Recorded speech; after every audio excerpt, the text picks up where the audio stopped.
सही दिशा में गया तो आने वाले 24 घंटे के अंदर ही इन मजदूरों तक पहुंचा जा सकता है और ऑगर मशीन के जरिए उन पाइपों को उन मजदूरों तक पहुंचाया जा सकता है जिन पाइपों के जरिए अब इन मजदूरों को रेस्क्यू करके इस टनल से सकुशल बाहर निकाला जाएगा।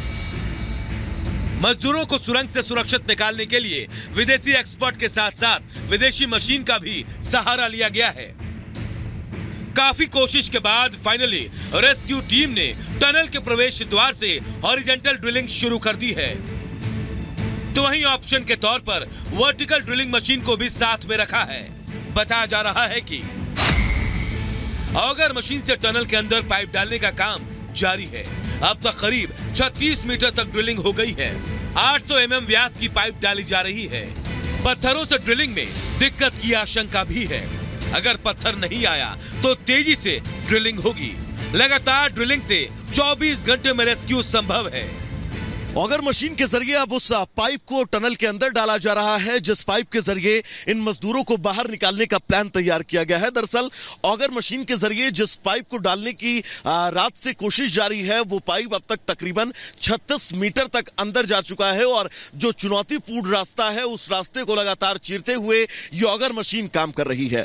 अब आगे जो तकरीबन 30 मीटर का और रास्ता है ये बड़ा चुनौतीपूर्ण है। अगर इस रास्ते को भी ऑगर मशीन ने सकुशल पार कर लिया तो बहुत जल्द ये सभी मजदूर जो 41 हैं वो इस पाइप के जरिए सकुशल बाहर आ सकेंगे। एक तरफ रेस्क्यू टीम तेजी के साथ काम कर रही है तो दूसरी तरफ कुल देवता की भी पूजा हो रही है, जिसके बाद माना जा रहा है कि बहुत जल्द सामने एक अच्छी खबर आएगी। बताया जा रहा है कि सिलक्यारा मुख्य द्वार के रास्ते से ड्रिलिंग हो रही है। मलबे में इसी रास्ते से पाइप भी डाली जा रही है। मुख्य रास्ते से ही कैमरा भेजने में सफलता मिली। मजदूरों को खाना पानी भी इसी रास्ते से भेजा जा रहा है और इसीलिए इस रास्ते से ही सबसे तेजी से रेस्क्यू की उम्मीद है। हमारे लिए ये जो समय है ये समय सबसे अहम है क्योंकि 60 मीटर का ये जो बिल्कुल टोटल लेंथ है जो हमारे मलबा जो गिरा हुआ है उसका जो बीच का लेंथ होगा वो ये 20-25 से 40-45 मीटर तक है। उसी के ऊपर सबसे ज्यादा वजन रहता है और अगर पत्थर आ जाए या कोई मशीन आ जाए जिससे थोड़ी बहुत अड़चन पैदा हो वो दिक्कतें ना आए तो हम जल्द से जल्द मे बी 30 घंटे में 40 घंटे में आपसे और खुशखबरी हम आपके साथ कुछ बताने की स्थिति में होंगे।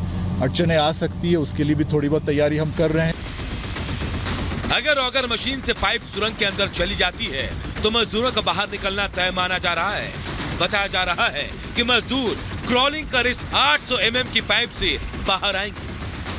मजदूरों को बाहर निकालने की जद्दोजहद लगातार जारी है और आपको बता दें कि वो तरीका जिसके थ्रू मजदूर जो है ऑगर मशीन जिस तरीके से अगर काम करेगी उसको सफलता मिल गई तो कैसे मजदूर बाहर आएंगे, वो क्रॉल करते हुए बाहर आएंगे। कल आपको एक उदाहरण के तौर पर भी मैंने दिखाया था कि कैसे 700 mm का पाइप जो है वो यहाँ पर मौजूद था, उसमें से क्रॉल करके जो है मैंने आपको दिखाया कि इसी तरीके से कुछ मजदूर जो है वो बाहर निकलेंगे और इसी तरीके से 900 mm का पाइप, 800 और 700 mm का पाइप जो है वो एक दूसरे में जोड़कर उन्हें बेल्डिंग करके उसके बाद उसे अंदर ड्रिलिंग के जरिए पहुंचाया जाएगा जिससे क्रॉल करते हुए जो है वो मजदूर बाहर आएंगे। सुरंग में फंसे मजदूरों को निकालने के लिए अब तक सरकार थाईलैंड और नॉर्वे के एक्सपर्ट की मदद ले चुकी है। कई इंटरनेशनल टनल एक्सपर्ट भी मजदूरों को निकालने में अपना अनुभव साझा कर रहे हैं, लेकिन अब